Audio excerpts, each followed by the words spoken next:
E aí, o que aconteceu? Então, Angus Cloud, autor conhecido pela série Euforia. Ator ou autor? Ator. Morreu aos 25 anos, Ai. segundo o TMZ. Ele estava na casa da família, na Califórnia, e a causa da morte não foi divulgada. Ele enterrou o pai na semana passada e sofreu muito com a perda. Eu peguei aqui pra abrir também. Eu não sei qual foi a fonte, você viu aí. G1. A fonte que eu vi tava fazendo especulações. Mas, eu prefiro nem... Claro, né? Sim. Sobre a dificuldade de lidar com a perda do pai, né? Caramba, que tristeza, gente. Meus pêsames aí pra família, pra todo mundo que era fã, que todo mundo que assistia Euphoria. Realmente fazia o papel do Fesco, né? Jovem, né? E é doido como as pessoas têm um afã de comentar coisas, né? E aí morreu, eu não recordo desse ator. Eu não vi a série, então. E algumas também nunca pessoas vi, não. falam com uma certa, às vezes, ficam porque pensam, eu não conheci o cara, as pessoas estão lamentando um desconhecido. Uhum. Foi o caso tempos atrás, acho que era Cristiano Araújo, não era isso? Sim. Que era um mega expoente pra uma coisa que eu não consumia. E as pessoas, né, super irritadas com por que estão falando de um cara. Ah, entendi. As pessoas achando que não deveriam comentar porque ele não é tão famoso Não, assim. é nem comentar, que não deveriam estar Lamentar. provocando esse clamor todo. Ai, tá? gente, que horror. Porque são pessoas que, primeiro, estão sem nada pra reclamar, né? Então ficam reclamando de tudo. Mas no caso do Cristiano Araújo, pra mim é um caso muito específico porque eu realmente não conhecia. Porque eu não... Cenário sertanejo, gente. Eu acho que eu também não... Eu não Não, nem conheço. eu. Não conheço nada do cenário sertanejo. Hoje eu acabo conhecendo. Mas até hoje, é pouco. É tipo assim, se toca, por exemplo, tá tocando lá na rádio, eu pergunto pras pessoas, quem é essa? Aí a pessoa fala, que isso, cara? Eu falo, gente, eu não sei, eu não conheço. Não tem um que tem um nome parecido com o Cristiano Araújo? Ele tem um irmão, né? Qual que é? Ele tem um irmão que... É porque eu achei que o Cristiano Araújo tava O vivo. Felipe Araújo, que é cantor também. Eu achei que o Cristiano era o Felipe Araújo. Quando eu dava aula, eu acabava sabendo de funk de tabela, por causa dos alunos. Sim. Hoje em dia, sertanejo por da Marcela. Que ela passa o dia ouvindo Mentira. coisa. Por incrível que pareça, essa figura ouve muito sertanejo. Pois é. Eu tô Ai, sem palavras. Mas ela ouve de tudo, né? Ela é eclética de verdade. Ela escuta, tipo assim, sei lá, Não, sertanejo cuidado. universitário mesmo. Não. É todo sertanejo. Pode ser universitário, Não, pode mas ser ela Almir escuta Sater. o de bota suja de bater no chão também. Também é Também. tudo. Mas porque tudo bem que ela é do interior, né? O de bota de bater no chão, eu acho maneiro. É maneiro. O sertanejo, né? Raiz, acho Zé legal. Rico milionário. Trabalhar com o Pacini e ele botar isso o dia inteiro. Não, aí eu vou odiar qualquer coisa, mas, tipo, eu gosto do sertanejo raiz, né? Aquele sertanejo... Sertanejo. Sertanejo do sertanejo mesmo. É Tocando porque... em frente. Isso. É porque a tendência é que tudo vire pop. O sertanejo universitário, ele tem uma temática que vale meio pra todo mundo, né? Que todo mundo já sofreu por amor, de alguma maneira. Uhum. Então, não tem a regionalidade muito presente, né? A Marília era rainha de fazer as pessoas se identificarem, porque todo mundo já tomou um chifre. São temas genéricos, Rainha né? da sofrência. Marília era considerada a rainha da sofrência, não era à toa. Ela fazia aquelas letras pra fazer você querer, sabe? Tipo, relembrar os piores momentos, mas ao mesmo tempo se emocionar. Meio que positivamente. O ser humano, assim, a gente é um pouco sadomasoquista emocional. Eu não sei por quê, ou o que tá errado no nosso cérebro, que nós temos essa tendência agoniante de ficar relembrando sofrimentos e não necessariamente sofrer por causa disso. É um sofrimento meio que dá um prazer ao mesmo É uma tempo. dorzinha, né? Essa, cara? Por que a gente tem isso, cara? Na psicologia, o Freud chama de pulsão de morte. A gente tem um certo prazer em microdestruições da gente. Cruzes! Eu ia falar, pô, eu gosto de ser triste às vezes. Aí Mas eu é tipo escuto isso. Ser triste, pô. É um prazer com a melancolia, assim como o chamado... porque é o momento que você, de fato, sente alguma coisa. A tristeza é muito latente. Muito mais do que outros sentimentos. Latente, escondida? Não, latente não.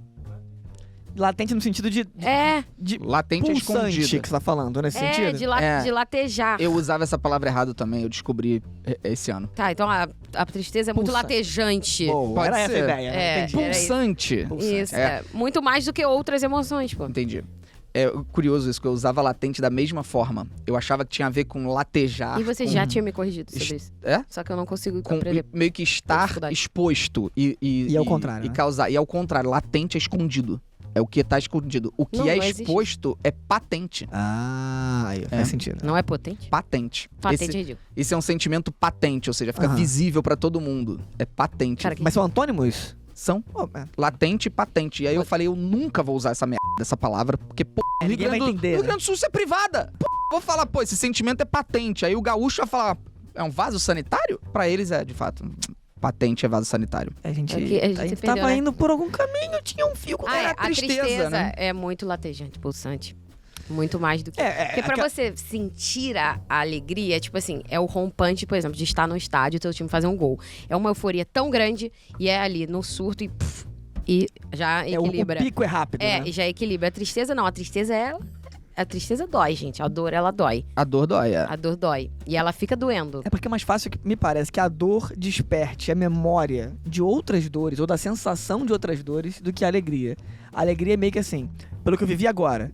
Agora a tristeza que veio agora me remete a outras tristezas. Aí eu sofro por essa e pelas passadas. Ou seja, o ser humano é assim, a alegria dura pouco, a tristeza é pra caralho. É isso. Aí como é que você fala que o ser humano é perfeito? Não é. Não é mesmo. Mas quem fala isso? Ninguém fala Opa, isso. criação divina, perfeito, pô. Pô, o cara não olhou pra... Pô, eu ia falar, não olhou pro lado, né? Mas não olhou no espelho. Esse cara não entrou na internet, É. então, né? Simplesmente. Não olhou pro próprio cérebro. A prova de que o ser humano é imperfeito, e muito imperfeito, que se a gente tivesse um design, esse designer seria ruim, desculpa, é porque realmente não tem, porque isso de fato é uma comprovação científica, tá, gente? Aqui eu já não tô... Lembra do início que eu falei, eu sou cético, mas eu não sou o cara que fica falando que não. Só que a evolução das espécies é um fato científico. O ser humano, ele é tão falho que os nossos pensamentos, olha que bizarro, que são a coisa mais intrínseca nossa, a coisa mais diferencial do ser humano, os nossos pensamentos são destrutivos. Tem exemplo maior da imperfeição humana do que o fato dos nossos pensamentos caminharem sempre pro lado destrutivo? Isso é curioso de pensar, né? Porque um princípio básico de todos os animais é justamente o instinto de sobrevivência e de proteção. E por que a gente não evoluiu? A gente tem isso e acho que funcionou demais. Agora vamos dificultar o jogo. Sim, e inclusive se você... porque você pensa o seguinte, a gente sempre evolui para manutenção da sobrevivência, certo? Então por que os nossos pensamentos não evoluíram nesse sentido? Os nossos pensamentos são os nossos inimigos. Isso aí é várias filosofias defendem isso. Quanto mais a gente pensa, pensamento desgovernado, a gente simplesmente fica parado pensando. Quem nunca? Parou, olhou pro teto, ficou pensando. Qual é a consequência normal disso? Você fica mal. Você vai pensar... Você vai lembrar dos momentos ruins, você vai focar no que tá errado na tua vida, você vai sentir angústia, você vai sentir ansiedade. Aí a gente tem que ficar se distraindo o tempo inteiro pra não pensar. O que a filosofia budista, por exemplo, defende? Que a gente viva apenas e somente no agora. Então é a limpeza desses pensamentos para que a gente conduza o rio de pensamentos. E isso é a meditação, e isso é a presença do constante agora. Da essência do agora. A gente não consegue a menos que a gente se esforce muito. O que prova que os nossos pensamentos são os nossos maiores inimigos. Então como que a gente pode ser Pra que a perfeito? gente tá vivo, então, né? Se a vida é uma dificuldade imensa. Eu acho que eu criei uma teoria aqui rápida. Teoria. Sobre por que a gente precisa ser autodestrutivo. A gente é um bicho que precisa ser muito colaborativo, né? O ser humano, diferentemente de uma girafa, você vai pegar a National Geographic, a girafa nasce, ela cai, a pepeca da girafa tá bem alta, ela cai, se estabaca, em 5 minutos toma uma porrada da mãe e ela tá andando já. O ser humano ser largado no mato, depois de quanto tempo ele precisaria pra conseguir se virar? Quanto tempo? Não tem como. A girafa, em minutos, ela consegue minimamente. Então a gente é um bicho que precisa ser colaborativo. Se a gente não tivesse pensamentos autodestrutivos, a gente não ia ficar sempre buscando coisas demais pra gente, sendo egoísta demais. Será que isso não é um recurso do cérebro pra limitar nosso próprio egoísmo? Sei. Mas é uma hipótese, Hipótese levantada, né? E pelo fato de que a gente não tem um predador, Isso aí. A gente acaba sendo predador da gente mesmo, né? o lobo. O lobo do homem. Nossa, isso foi profundo. A gente não tem um predador. Isso foi profundo, Você viu que cara. eu falei errado, né? Era o homem, é o lobo do próprio homem. Aí eu falei, o lobo. Aí fiquei quieta. Eu troquei. Aí o lobo, aí você, Isso, o lobo do homem. Aí eu, O lobo é o lobo do homem. Profundo. Mas eu tinha uma pergunta pra fazer pra vocês, assim. A gente acabou falando sobre esse assunto de morte a partir do caso do rapaz lá que faleceu, da euforia. Teve alguma morte de uma pessoa muito famosa que mexeu particularmente com vocês? Teve alguma que vocês lembrem, assim, que marcou demais? Michael Jackson. Mamonas primeiro. Mas, tipo assim, de deixar você mal por um tempo. Mamonas porque eu era criança, né? Quem me contou dos Mamonas foi sua avó. Olha só, Ela cara. chegou lá em casa às 11 da manhã, eu tava dormindo ainda, e eu ouvi meio que dormindo, eu achei que eu tava sonhando só. Caraca. Que eles tinham morrido naquela doideira. madrugada. Pra mim, primeiro foi Mamonas, a primeira experiência traumática com morte. Assim, qual foi o ano que eles faleceram? 96. Foi 2 pra 3 de março de 96. Eu lembro porque me marcou muito. Eu tinha 8 anos, então eu já era uma pessoa com consciência. Tipo, eu já lembrava de tudo. Tipo assim, você já lembra de tudo, né, que vai acontecendo. Quando você tem 8 anos, você já tem a memória bem Eu era bem pequena, mas eu acho que eu lembro. Você é de desenvolvida. 92? 93, pô. 93, né? Tipo, eu lembro do Senna morrer.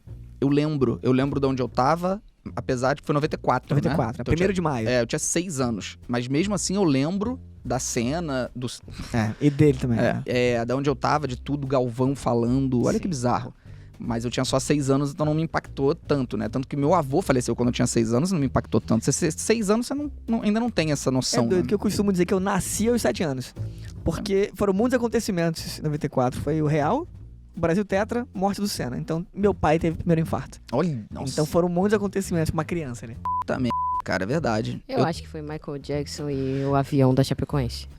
O avião da Chapecoense. Se eu tivesse que escolher alguma morte traumática de pessoas que eu não conhecia pessoalmente, avião da Chapecoense. Eu chorei pra cacete. Acho que nenhuma outra O morte 11 de setembro também, mas são muitas pessoas, né? Mas eu não muito chorei, mal, por exemplo, no Não, 11 não de chorei. setembro. não chorei. Nenhuma morte, eu acho, de famoso eu chorei. Foi só o avião da Chapecoense. Eu chorei com o Robin Williams. Mas bem. Fiquei Não, acho que você mal. ficou muito mal com o Paulo Gustavo. Acho que todos nós. né? não, eu chorei pra caralho. Com certeza. Paulo Chorei Gustavo. ficou muito. bem mal com o Paulo Chorei Gustavo. muito com o Paulo Gustavo. Então foi Paulo Gustavo e avião da Chapecoense. Mas o Paulo Gustavo você chegou a conhecer pessoalmente? Conheci. Então, o Robin Williams, assim, eu sempre fui muito fã. Eu resolvi fazer uma faculdade, dentre outros motivos, por um filme que eu vi dele quando eu era adolescente. Sociedade dos Poetas Mortos. Sim. E ele fez, assim, eu via tudo dele. Então ele é um cara que realmente... Eu acompanhei quase tudo que ele fez, se não tudo. E Eu o caso realmente dele foi o caso, né? fiquei mal com a morte dele, fiquei mal com a do Michael, demais. Mas pra eu chorar, fiquei mal com o Bolanhos. Maradona. Maradona mexeu muito comigo também. Embora mesmo? ele tenha, infelizmente, vivido uma vida, né, nos últimos 20 anos de uma série de problemas, então era menos surpreendente, infelizmente falando. Sim. Mas sofri bem. O Alan Rickman também sofri muito, Sim. Ai, mas não chorei. A minha mãe, se ela tivesse aqui, ela responderia Sharon Tate. É mesmo? Minha mãe, É. maior fã do mundo. Porra, de e a Sharon Tate. forma que ela morreu, né? Sendo assassinada daquele jeito Nossa, sangrento. ela sabe de tudo. Ela Mas tem aquilo caderno que- com coisas É anotadas anos sobre... 70 aquilo, não é? É, a 70. Ela Tem ou camisa 60. da Sharon Tate. Ela usa com o maior orgulho, 60? gente, minha mãe. Sharon Pela Tate. estética tem cara de 70, né? É 70, né? Deixa eu ver, 9 de agosto. Nossa, se falar assim... ela sofreu muito quando o Leandro morreu também. O Leandro, é verdade. Eu João lembro Paulo disso, também. mais ou menos. O Jô. Nossa, Nossa. Nossa, o Jô foi... Ai, que inferno. Aí a gente Jô, vai lembrando fiquei- de muita gente que morreu e fica Jô, triste. fiquei muito mal, Jô, fiquei muito mal. O Boechat. Boechat. Nossa, o Boechat eu fiquei... Porque... Boechat pra mim foi muito sensível porque, pô, além dele ser um cara que eu era muito fã, ele foi na minha peça levar a neta. que legal, que legal. Pô, Então, assim, depois veio falar comigo, sabe? Tipo, carinho muito grande. Pouco tempo depois, ele faleceu. Também fiquei muito mal. Ele era uma das referências de jornalismo e o modo como aconteceu, né? Foi muito repentino. 69. 69? Eu falei 60, o Marcel falou 70 e, tipo, virada da década. É, década de 60. Não, traumático demais, né? Essa daí da Sharon Tate. É bizarro.